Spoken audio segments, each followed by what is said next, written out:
Bueno, yo creo que respecto a la ampliación del Museo del Prado, lo primero y más importante es subrayar, al margen de lo que pueda opinar cada cual sobre la belleza de la ampliación de Moneo, es el significado histórico que tiene, que en cierta manera yo creo que cumple un poco lo que se dice en política, finaliza la transición, ¿no?, del Museo del Prado, que había estado retrasado al margen del fenómeno de modernización de los museos que se había emprendido en todo el mundo a partir de los años 60,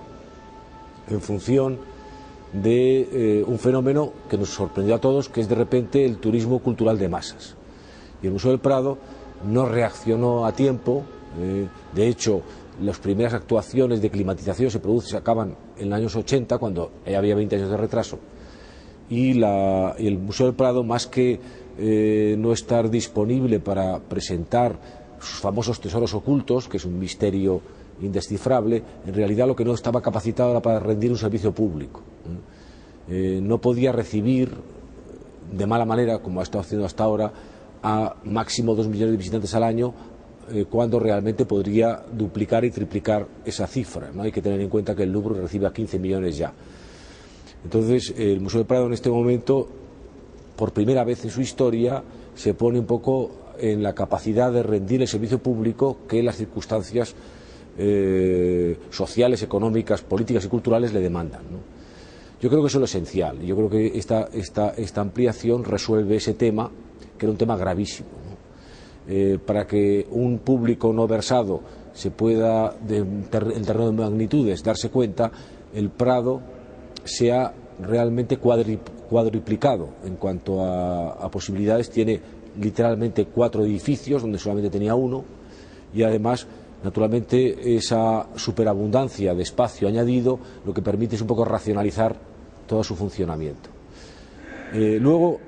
hay otra cuestión que es muy importante, lo estamos viendo todos los días en la prensa desde hace bastantes años, que es la idea un poco de cómo se debe concebir la ampliación de un museo histórico, ¿no? Entonces hemos visto opciones, algunas muy interesantes: la pirámide del Louvre, la nueva ala de Venturi en la National Gallery de Londres, el Guggenheim de Bilbao. Es decir, que estamos acostumbrados a la idea de que la remodelación y ampliación de un edificio histórico o de nueva planta tenía que ser a costa de crear un icono espectacular distinto, ¿no? O sea, como si realmente la carcasa fuera más importante que el contenido. Yo creo que la importancia de la remodelación y ampliación que ha hecho Rafael Moneo es que rompe con esta inercia, creando un nuevo cauce. En ese sentido podemos decir que es revolucionario, respecto a que naturalmente los otros casos han sido distintos. Es decir, que por primera vez no se ha creado un icono que se sobreponga respecto al edificio histórico, sino que la ampliación es concordante con la identidad de ese edificio histórico. Esto me parece muy importante y me parece que se ha logrado, y que además ha sido reconocido internacionalmente por las primeras reacciones que hemos podido en la prensa internacional. Guardian, Times, Le Monde han reconocido que el Prado iniciaba una nueva senda en cuanto al tratamiento arquitectónico de una ampliación. Es muy difícil, no lo voy a intentar hacer aquí por razones de brevedad, explicar de una manera prolija cómo lo ha conseguido Moneo, ¿no? Yo lo que creo es que ha ampliado el museo a sus espaldas, que es efectivamente como debía ser. El proyecto estaba lastrado por una serie de circunstancias turbias que nos hacían temer lo peor,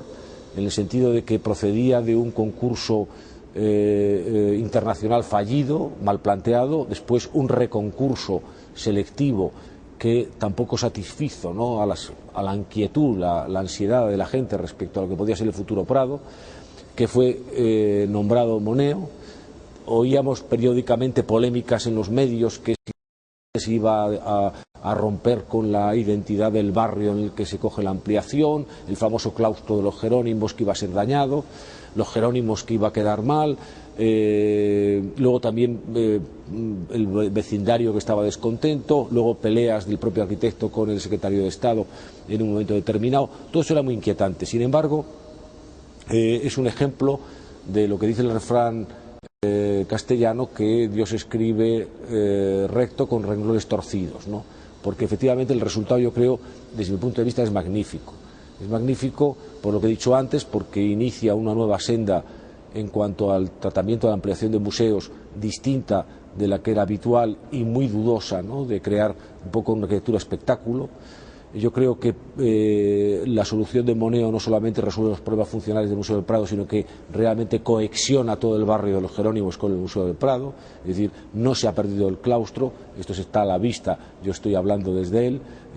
se ve por primera vez y no está convertido en un aparcamiento de malicia como hasta ahora. El museo gana en todas sus necesidades funcionales y además realmente todo esto está hecho en sintonía no solamente con el edificio de Villanueva, sino con todo lo que se llama ese sacramental Paseo del Prado, que tiene dos laderas, que también se corresponde con el Museo Thyssen, que se corresponde también con el edificio antiguo edificio de sindicatos y actualmente el Ministerio de Sanidad, y que yo creo que toda esta integración en el tejido urbano de una zona tan delicada como de Madrid está resuelto muy brillantemente, ¿no? Yo creo que tenemos que estar orgullosos, pensando que queda muy poco para que el casón también esté habilitado ya para su nueva función y relativamente poco para que se haga el traslado y también se incorpore el Museo del Ejército, que era el antiguo Salón de Reinos, ¿no? Yo creo que cuando se acabe toda esta operación, de la cual esta primera fase, la más fundamental, ya ha sido concluida, ¿no?, pues yo creo que el Museo del Prado será uno de los museos mejor dotados y con más sentido del mundo, ¿no? Y yo creo que es una cosa que también hay que subrayar, y subrayar de una forma orgullosa y apasionada, porque yo creo que lo merece, ¿no? Luego, pues la gente pues podrá ver, no solamente ahora en jornadas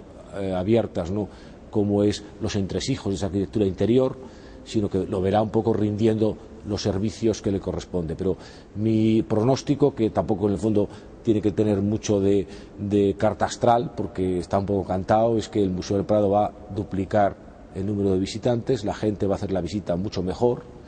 va a ver mucho mejor las colecciones, va a ver mucho mejor las exposiciones temporales, va a ver la vida del museo, va a tener en todos los segmentos restauración, conservación,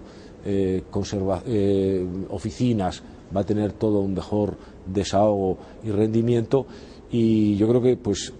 tenemos que sentirnos en este sentido orgullosos, ¿no?, de lo que ha ocurrido.